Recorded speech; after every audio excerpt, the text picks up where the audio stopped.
Nakalahati na po ng electric service provider sa La Union ang mga lugar na naibalik na ang supply ng kuryente base.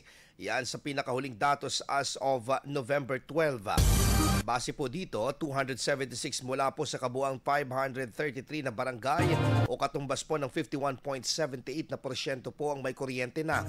Sa naturang bilang, 57.60 naman po prosyento sa unang distrito ng La Union ang napailawan na kung saan nanguna ang baknotan sa may pinakamaraming barangay na naisaayos na ang linya ng kuryente.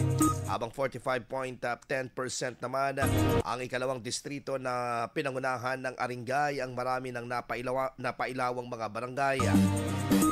Kabilang pa rito ang 17 barangay sa bayan ng Sison na member consumer din ng electric service provider. Dahilan ang hindi pa mapuntahan na ibang lugar dahil sa mga bumagsak na mga debris na tumbang puno at nasirang daanan.